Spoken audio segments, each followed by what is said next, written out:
L'histoire commence avec un homme nommé Paul qui va chercher sa fille Caitlin à l'école. Ils discutent sur le chemin de la voiture, racontant comment s'est passée la journée.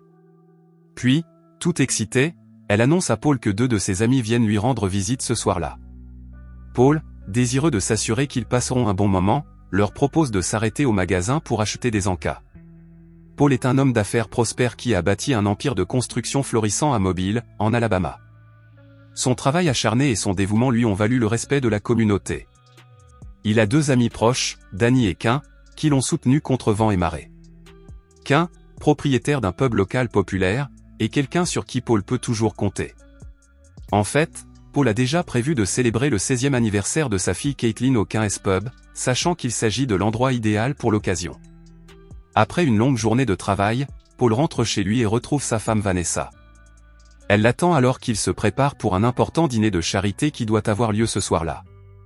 Pendant ce temps, Caitlin se détend dans le salon avec 2 de ses amis, Ivan et Mike. Lorsque Paul arrive à la maison, il les accueille et se joint rapidement à la conversation. Peu après, Vanessa entre dans la cuisine et rappelle au groupe de bien se tenir pendant qu'elle et Paul sont au dîner de charité. Après le dîner de charité, Vanessa et Paul réalisent qu'il se fait tard et décident de rentrer chez eux. Soudain, l'inspecteur St. John de la police mobile s'approche de Paul, l'air grave. Surpris par cette apparition inattendue, Paul demande poliment au détective de revenir plus tard, expliquant qu'ils sont au milieu d'une soirée importante. Mais l'inspecteur St. John ne recule pas. Sa voix devient ferme et il annonce à Paul que quelque chose est arrivé à Caitlin. Après avoir appris la terrible nouvelle, Paul et Vanessa se précipitent chez eux. Leurs cœurs battent la chamade. Lorsqu'ils arrivent, inquiets, ils trouvent la maison en désordre, meubles renversés, vitres brisées et portes d'entrée grandes ouvertes. À l'intérieur, Ivan et Mike parlent à la police, pas les secouer. Ivan et lui regardaient la télévision avec Caitlin lorsque des hommes masqués ont soudainement fait irruption dans la maison. Les hommes ont maîtrisé Mike et Evan et avant qu'ils ne s'en rendent compte, Caitlin a été kidnappée. Paul a ressenti une vague de choc et de peur l'envahir. L'idée que sa fille soit en danger le terrifie. Il dit à Paul et à Vanessa que la police fera tout ce qu'elle peut pour retrouver Caitlin et la ramener saine et sauve à la maison. Le lendemain, Paul décide qu'il ne peut pas attendre que la police retrouve Caitlin. Il ressent un besoin impérieux d'agir et se rend chez Mike. À son arrivée, il demande à Mike s'il se souvient de quoi que ce soit à propos des ravisseurs, de leur visage, de leur voix ou de tout autre détail qui pourrait être utile. Mais Mike a l'air stressé et accablé. Il secoue la tête, disant qu'il ne se souvient de rien de précis pour le moment. Il lui donne le numéro de téléphone de Mike, en lui disant de l'appeler s'il se souvient de quoi que ce soit, même si ce n'est pas très important. Après l'entretien avec Mike, Paul décide de rendre visite à ses amis proches, Danny et Quint, pour les mettre au courant de la situation. Pour montrer son sérieux, il leur offre $200 000 en échange de leur aide dans cette période difficile. Elle lui assure qu'elles tiennent beaucoup à Caitlin et qu'elles feront tout ce qui est en leur pouvoir pour la retrouver, sans avoir besoin d'argent. Pendant ce temps, Paul est convaincu que l'enlèvement de Caitlin est une vengeance longtemps attendue pour des crimes commis dans sa jeunesse. Se méfiant de la police, il décide d'ignorer ses efforts et de lancer sa propre enquête. Elle fouille dans son passé, à la recherche de liens qui pourraient expliquer pourquoi il en est ainsi. Le lendemain matin, l'un des inspecteurs rend visite à Paul et lui annonce une nouvelle qui le bouleverse. Ils ont retrouvé Caitlin. Le corps de Caitlin a été découvert dans un collecteur d'eau pluviale. La nouvelle frappe Paul comme un mur de briques, brisant son cœur et éteignant tout espoir qui lui restait. Dans les jours qui suivent, les funérailles de Caitlin ont lieu. La famille et les amis se réunissent pour pleurer la perte d'une jeune fille brillante et pleine de potentiel. Après les funérailles de sa fille, Paul rencontre son ancien chef mafieux, Connell, qui lui suggère fortement de laisser la police s'occuper de l'enquête, arguant que Paul a été autorisé à quitter la mafia et qu'il devrait donc se tenir à l'écart des méthodes de la mafia.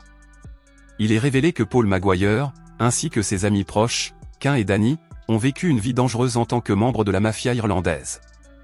Une nuit fatidique, ils ont osé tendre une embuscade à un mafieux russe qui allait livrer de l'argent à son patron. Les 3 amis ont intercepté le mafieux et, à leur grande surprise, ont trouvé bien plus que ce qu'ils avaient prévu. Outre un pistolet TT russe, ils ont réussi à s'enfuir avec une mallette remplie d'argent, une somme bien plus importante que ce qu'ils avaient imaginé. Ce gain a été plus que suffisant pour que Paul abandonne la vie criminelle et entre dans la légalité. Paul et ses amis Quint et Danny se sont réunis pour discuter de la possibilité que quelqu'un cherche à se venger de crimes passés. Malgré la tension qui règne dans la pièce, Paul rejette leurs inquiétudes, leur rappelant que les événements se sont produits il y a de nombreuses années et qu'il doute que quelqu'un les poursuive aujourd'hui. Plus tard, mal à l'aise, Paul décide de fouiller dans les affaires de Vanessa dans sa chambre. En fouillant dans ses papiers, il découvre un devoir sur lequel la jeune fille avait travaillé pour sa classe.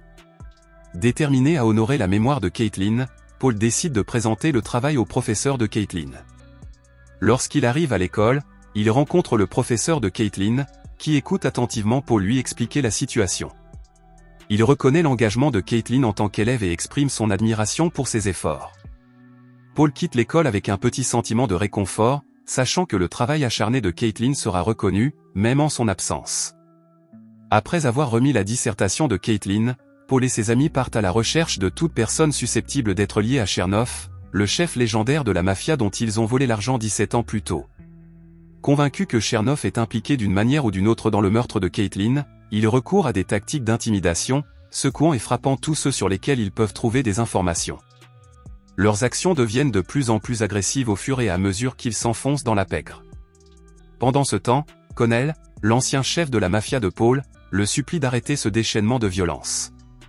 Il prévient Paul que son comportement imprudent ne fera qu'accroître le danger et le chaos. Mais Paul, rongé par le chagrin et la colère, refuse d'écouter les conseils de Connell. Même Vanessa, qui a d'abord soutenu la quête de justice de son mari, commence à s'inquiéter de la personne qu'il est en train de devenir. Elle voit la noirceur dans ses yeux et craint qu'il ne redevienne l'homme violent qu'il était autrefois. Après que Paul et ses amis ont exécuté certains des hommes de Chernoff et détruit leurs entreprises, Chernoff se venge. La première cible est Quint. Lorsque les mafieux russes entrent dans son pub, Quint se cache rapidement en chargeant son arme et appelle Paul pour le prévenir. Paul se rend immédiatement au pub et tente de contacter Danny, mais ne reçoit aucune réponse. Pendant ce temps, Quint est capturé par les Russes et pris en otage. Paul suit leur voiture mais est bientôt arrêté par la police. L'inspecteur Peter le laisse partir mais l'avertit de ne plus causer d'ennuis. Lorsque Quint est capturé par l'homme de Chernoff, il subit des tortures brutales pour tenter de faire avouer à Chernoff qu'il a tué Caitlin pour se venger du cambriolage commis des années auparavant. Chernoff est surpris par les accusations de Quint, irrité non seulement par la confrontation mais aussi par la révélation que le mafieux russe tué lors du cambriolage était son frère. Pendant ce temps, Paul se méfie de Danny, croyant qu'il pourrait avoir divulgué des informations. Danny est retourné travailler pour Connell. Compte tenu de sa consommation de drogue et de son style de vie festif, Paul craint qu'il n'ait parlé sous l'influence de drogue sans s'en souvenir. En colère, Paul affronte Danny, l'accusant d'être un traître. Danny frappe Paul et le pousse à bout. Dans un moment de fureur aveugle, Paul riposte et tue Danny d'un coup de couteau. Devant le corps sans vie de Danny, une vague de regret l'envahit. Il réalise la nature irréversible de ses actes, mais il est désormais trop tard pour revenir en arrière. Entre-temps, après la mort brutale de Quint, Chernoff organise une réunion avec Connell pour discuter de la situation. Il révèle l'implication de Paul dans le déclenchement de la longue guerre des gangs qui a causé tant de souffrances de part et d'autre. Chernoff estime que Connell doit assumer la responsabilité des actes de Paul. Cependant, Connell se montre dédaigneux, refusant de prendre en compte les affirmations de Chernoff sur le plan des principes généraux. Il déclare fermement qu'il n'a plus rien à voir avec Paul et ses amis et qu'il ne souhaite pas s'impliquer dans le conflit. Au cours de la réunion, la tension monte et une bagarre éclate. Dans la fusillade qui s'ensuit, les balles fusent et lorsque la poussière retombe, Chernoff est le seul survivant, ayant éliminé Connell et ses hommes. D'autre part, Paul rentre chez lui et découvre inopinément un pistolet caché dans son armoire. Cette arme est une relique du vol qui a déclenché la guerre des gangs des années plus tôt. Au bout d'un certain temps, il réalise l'interdépendance de ses actions passées et de leurs conséquences. Pendant ce temps, Mike reçoit un message d'Ivan l'invitant à le rencontrer. Lorsque Mike trouve Ivan, il s'excuse auprès de lui et s'en va rapidement. Peu après, Mike trouve Paul qui l'attend. Lorsque Paul pointe son arme sur Mike, ce dernier lève instinctivement les mains, ordonnant à Paul d'arrêter. Mike décide d'avouer. Il se prépare à révéler tout ce qu'il sait sur les événements qui les ont menés jusqu'ici. Il lui raconte que Knight et Mike buvaient et jouaient avec ses armes et qu'ils ont accidentellement tiré sur sa fille. Paniqués, ils ont inventé l'histoire de l'enlèvement en tenant compte du passé criminel de Paul. Paul est choqué par cette nouvelle et, après une lutte interne, laisse Mike en vie et part. De retour chez lui, Paul téléphone à sa femme pour s'excuser et lui dire que les choses vont bientôt s'arranger, tandis que Chernoff et quelques-uns de ses survivants pénètrent dans sa maison.